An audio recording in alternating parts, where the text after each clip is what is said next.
Somewhere in the British Library, there is a manuscript page from one of Beethoven's sketchbooks.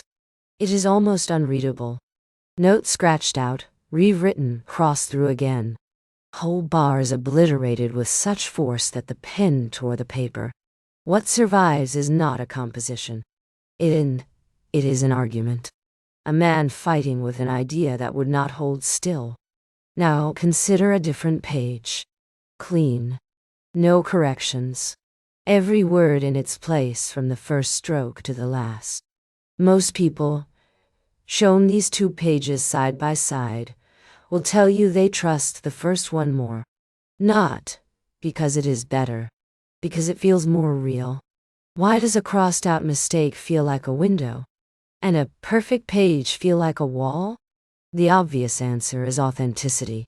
We assume that mistakes mean effort, and effort means the person was actually present, actually thinking, not performing.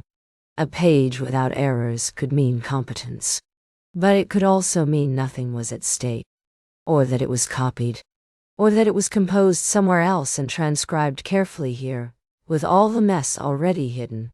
The crossed-out line forecloses that possibility. You cannot fake a correction. You can only make one. Graphologists, the analysts of handwriting as personality, have spent over a century cataloging what corrections reveal. The pressure of the cancellation, whether the writer scores through a word once or obliterates it entirely, whether they write above the error or below. These details, they argue, constitute a kind of involuntary self-portrait. The scientific community has largely been skeptical of graphology as a predictive tool. Its reliability for measuring personality traits has not held up well under controlled conditions.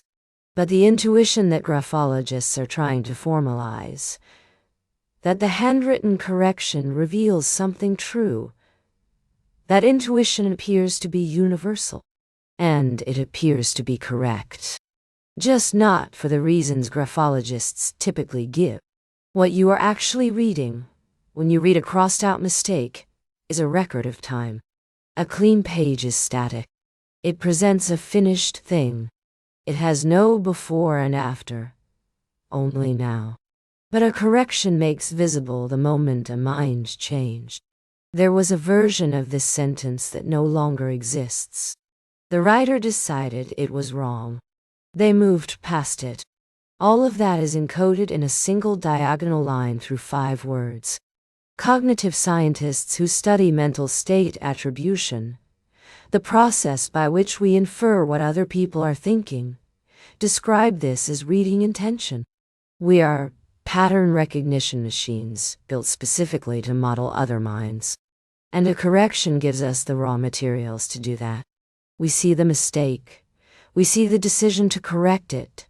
And in the gap between those two things, we find a person. A perfect page gives us none of that.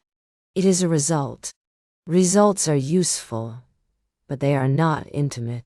There is also something more specific happening. The correction is evidence of a particular cognitive act. Self-monitoring.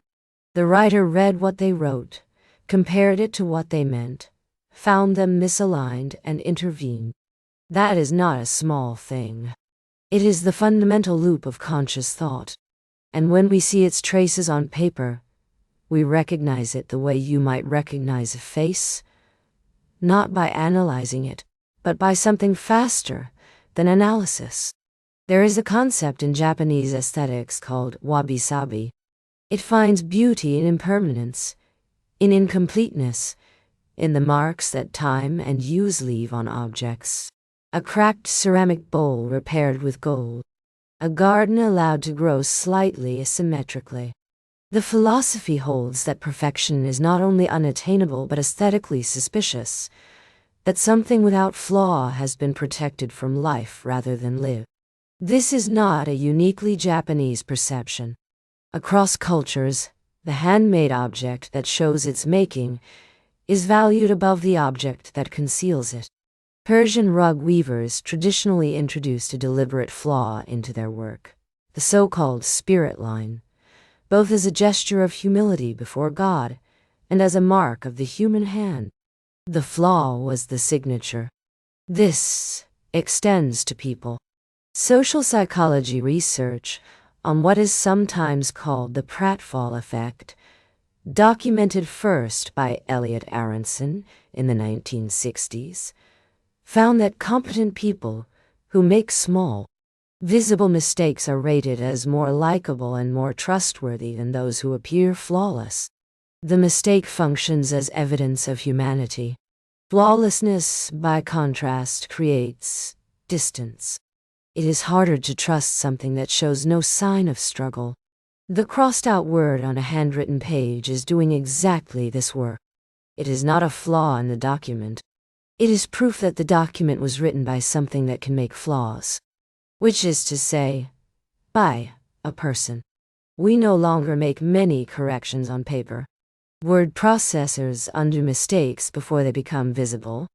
Autocorrect resolves them before we have finished making them. The backspace key is perhaps the most used key on any keyboard, and yet it leaves no trace. Every document we produce now arrives pre-corrected, the errors scrubbed from the record before the record begins.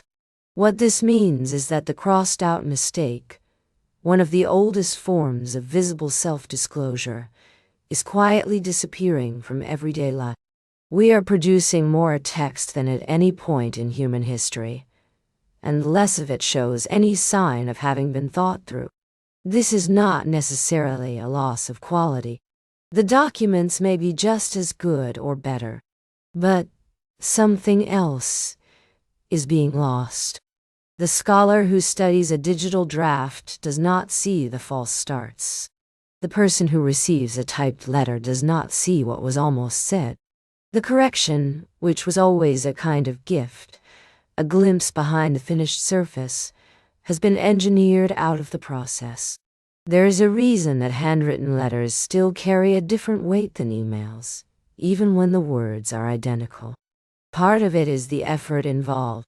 Part of it is the physical trace of a specific body moving a specific pen. And part of it is the knowledge that if you are reading this version, you are reading what remained after the writer decided what to keep and what to cross out. You are not just reading the thought, you are reading the decision. Go back to Beethoven's sketchbook. The page that is almost unreadable. The music that eventually emerged from those crossings out. From that documented argument between a composer and an idea, has been performed approximately 2 million times since his death. It has been recorded on every continent. It has outlasted every institution that existed when it was written. The perfect page, if Beethoven ever produced one, has not fared as well in our memory. Maybe what we are actually responding to, when we see a correction, is not imperfection at all. Maybe we are responding to evidence of a process we recognize from the inside. Every thought you have had today arrived with corrections. Every sentence you have spoken was edited before it left your mouth. Every decision you have made this week has a crossed-out version underneath it that you no longer have access to. The handwritten mistake, struck through and left visible on the page, is the closest anyone has come to making that process legible to another person. Which may be why it feels like the most honest thing a piece of paper can show you.